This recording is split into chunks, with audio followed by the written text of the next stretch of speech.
সবাই কেমন আছেন? বাঙালঘটি জমজমাটি ব্লগে আপনাদের স্বাগত।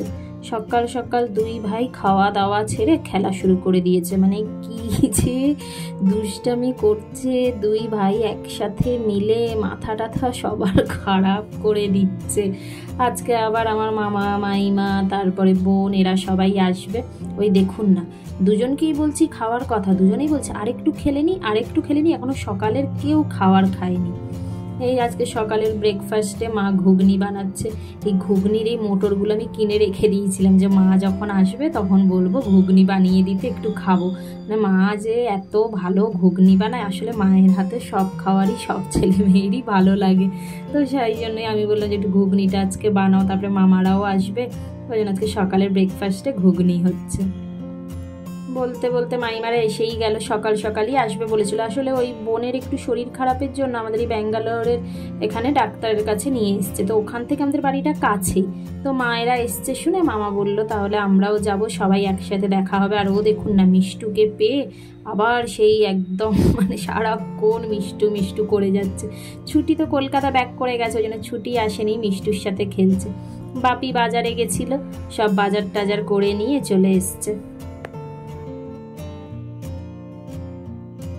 সকাল থেকে বাড়িতে এত খেলে মন ভরলো না, যেই বাপি বাজার থেকে এসছে বলছে দাদা চলো পার্কে নিয়ে চলো। এই এখন তাই আমি বাপি দুজনে মিলে পার্কে নিয়ে আসছি। কারোর একার পক্ষে তো সম্ভব নয় এই দুজনকে সামলানো, ওই জন্য কেউ একা সাহস করে দুজনকে নিয়ে আসে না, আর একজনকে পেছন ধরে নিয়ে আসতে হয়, নইলে তো মানে একজনের পুরো মাথা খারাপ হয়ে যাবে। আর এইদিকে আজকে পার্কে এসে এই যে এই মেয়েটাকে দেখছেন, ওর সাথে বেটুর আজকে এসে এখানে পার্কে আলাপ হয়ে গেছে। এবার ওরা দুজনে যেহেতু সমবয়সী, ওরা খেলায় ব্যস্ত। আর পুচকেকে দেখুন, এই যে ওপরে বেচারা একা দাঁড়িয়ে আছে, দাদাভাই আর ওর সাথে খেলছে না, দাদাভাই নিউ ফ্রেন্ডের সাথে খেলছে। সে যে কি চিৎকার করছে, কান্নাকাটি করছে, বলছে দাদাভাই তুমি ওর সাথে খেলো না, তুমি আমার সাথে খেলো। কি মানে ওই দেখুন এখনো বেচারা ওপরেই আছে, জানে দাদাভাই খেলবে, কিন্তু দাদাভাই আর ভাইয়ের সাথে খেলছে না। যত বেটু ওর সাথে খেলছে না, ও তত সেই এই মেয়েটার উপরে রেগে যাচ্ছে, ভাবছে যে এই মেয়েটা এসে ওর দাদাভাইকে নিয়ে নিয়েছে। এই যে দাদাভাইকে ডেকে নিতে হলো, দাদাভাইয়ের ভাই এত কান্নাকাটি করছে, এই ডেকে নিতে হলো। এখন এই বাড়ি যাব, মানে কি যে বাচ্চাটা এত দুষ্টুমি করলো। এই দেখুন দাদাভাইকে নিয়ে যাচ্ছে, নিজের সাইকেলটাও দিয়ে দিয়েছে যে দাদাভাই তুমি বসো আমার সাইকেলে, তুমি আমার সাথে বাড়ি চলো, তুমি খেলবে না ওই গালটার সাথে। দেখুন মানে বাড়ি নিয়ে গিয়ে তবে ওর শান্তি।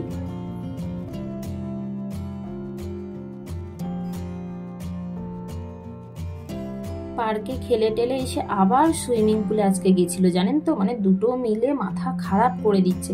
সুইমিং পুল থেকে এসে এই তিনটে বাচ্চাকে আগে খেতে দেওয়া হয়ে গেছে, এরা খাবে তারপরে আমরা খাবো। দাঁড়ান দেখাচ্ছি আজকে মেনুতে কি কি আছে।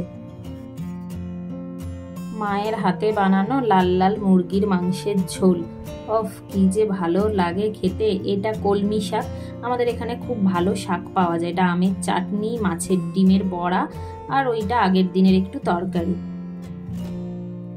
বাপিরা আসার পর থেকে একদিনও ছাদে নিয়ে আসিনি, ওই জন্য আজকে বিকেলে সবাই মিলে একটু ছাদে আসছে। ছেলেকে দেখুন না, নিজে হাঁটতে পারছে না কিন্তু মাকে ছাড়ছে না, মায়ের হাত ধরে নিয়ে আসছে।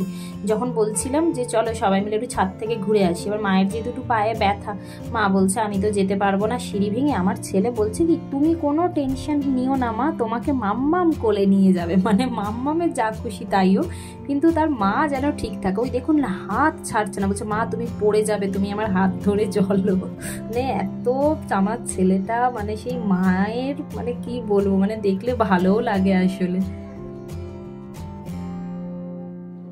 এই দেখুন মাসির সাথে এখন নাকি বলছে বেলু চলো আমরা কম্পিটিশন করি। ওই দেখুন দুজনে মিলে দৌড়ের কম্পিটিশন করছে।